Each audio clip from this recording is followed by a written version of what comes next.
말씀과 함께하는 따뜻한 오늘 큐티온. 너는 악인의 형통함을 부러워하지 말며 그와 함께 있으려고 하지도 말지어다. 그들의 마음은 강포를 품고 그들의 입술은 재앙을 말함이니라. 집은 지혜로 말미암아 건축되고 명철로 말미암아 견고하게 되며 또 방들은 지식으로 말미암아 각종 귀하고 아름다운 보배로 채우게 되느니라. 지혜 있는 자는 강하고 지식 있는 자는 힘을 더하나니 너는 전략으로 싸우라. 승리는 지략이 많음에 있느니라. 지혜는 너무 높아서 미련한 자가 미치지 못할 것이므로 그는 성문에서 입을 열지 못하느니라. 악행하기를 꾀하는 자를 일컬어 사악한 자라 하느니라. 미련한 자의 생각은 죄요 거만한 자는 사람에게 미움을 받느니라.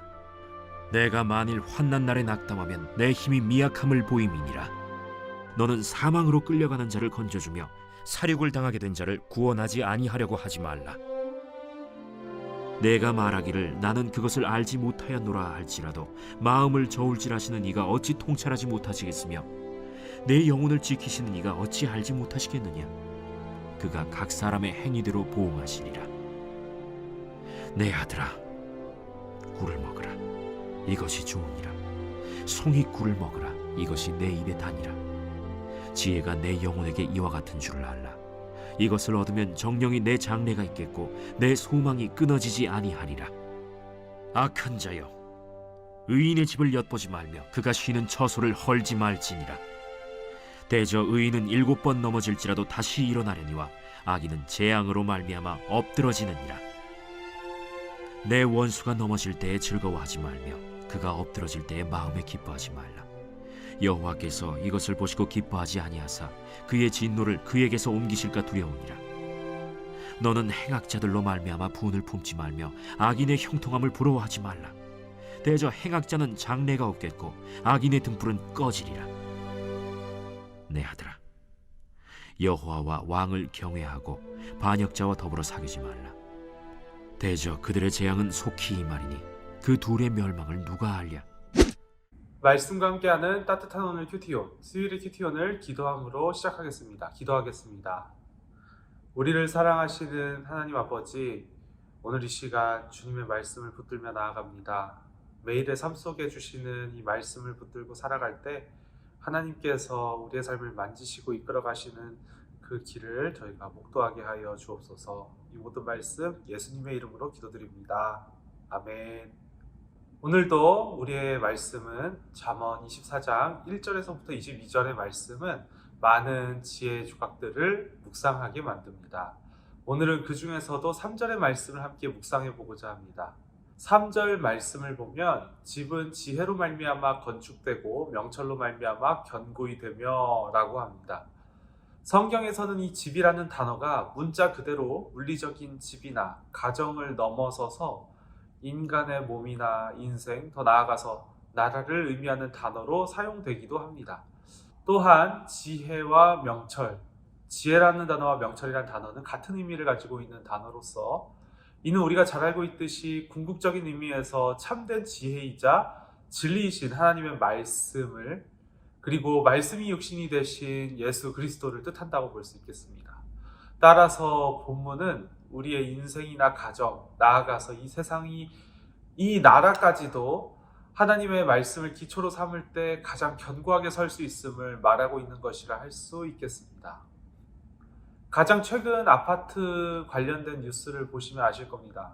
철근과 같은 부자재를 아파트에 몰래 적게 넣어가지고 부실공사를 한 것이죠. 사람들은 그런 아파트를 순살 아파트라고 놀리기도 합니다. 땅이 조금만 흔들리더라도 조금이라도 바람이 분다고 느껴진다면 그곳에 살고 있는 사람들은 참 불안함을 많이 느끼게 될 것입니다. 하물며 지진이나 태풍이 몰아치면 그 마음이 어떨까요? 순살 아파트에 있는 그 사람들은 극심한 불안 속에서 고통을 받으며 살아갈 것입니다.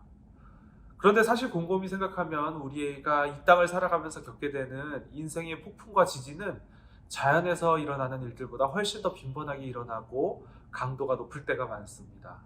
그렇게 인생의 폭풍과 지진을 만날 때마다 사람들은 그 폭풍과 지진을 견디기 위해 어떻게든 자신이 가지고 있는 사람에 대한 관계라든지 또 돈이라든지 기타 많은 힘들을 사용해서 버텨보려고 합니다. 하지만 이런 것들은 도움이 된다고 하더라도 일시적일 뿐이겠죠. 폭풍과 지진을 겨우 한두 번은 이겨낼 수 있을지는 모르겠지만 철근이 들어가야 하는 곳에 시멘트가 덧발라져 있는 것과 마찬가지이기 때문에 이것이 그리 좋은 것이라고 볼 수는 없겠습니다. 요한복음 1장의 말씀처럼 예수님은 우리의 창조주시고 또 지금 우리와 함께 계시는 분이십니다. 예수님은 우리의 반석이자 든든한 버팀목이 되시는 분이십니다. 오늘 말씀처럼 그 지혜와 명철 되시는 분이십니다. 오늘날 우리말로 이것을 바꿔보면 예수님은 철근과 같은 분이십니다. 예수님은 우리 인생 속 거센 폭풍과 지진에도 무너지지 않게 해주시는 분이라는 말입니다. 그런데 우리의 육신이 머무는 그 순살 아파트는 걱정하면서도 내 영혼이, 내 인생이 순살 아파트가 되는 것을 내버려둘 때가 참 많이 있는 것 같습니다. 하나님으로부터 오는 지식, 예수님으로부터 오는 지혜를 외면하며 살아갈 때가 참 많다는 것입니다. 그것은 아마도 그 지식대로, 그 지혜대로 사는 것이 미련해 보이고 손해처럼 보일 때가 많기 때문일 것 같습니다. 말씀을 드리다 보니 이 모습 또한 순살 아파트를 짓는 그 시공업체의 마음과 비슷하다는 생각을 하게 됩니다. 다른 업체들을 보니 철근 몇 개 빼고 짓는 것 같은데 나 혼자 그냥 철근 더 몇 개를 넣는 것이 참 손해보는 것 같아서 그렇게 순살 아파트를 짓는 것이라는 겁니다. 이처럼 당장의 즐거움과 이익을 위해서 하나님의 말씀을 외면하는 것, 하나님으로부터 오는 지혜를 외면하는 것이 아닐까 하는 생각이 듭니다. 오늘 다시금 우리의 마음을 다잡았으면 좋겠습니다.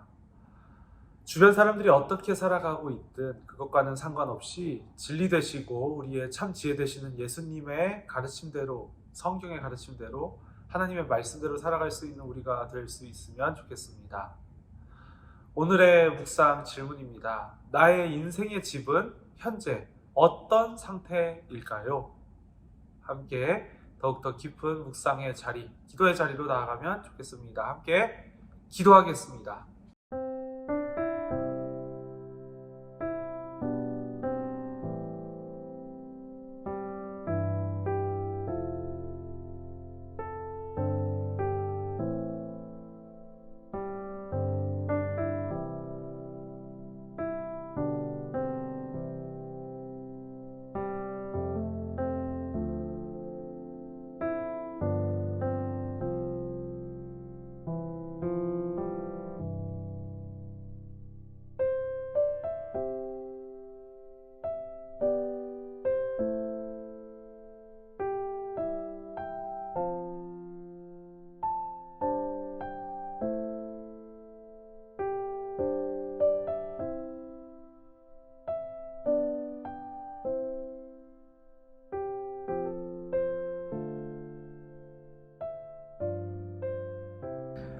사랑과 은혜가 풍성하신 하나님 아버지, 우리의 집을 주의 말씀으로 세우고 싶습니다. 나의 인생을, 나의 영혼을 하나님의 말씀을 기초 삼아 지어내고 싶습니다.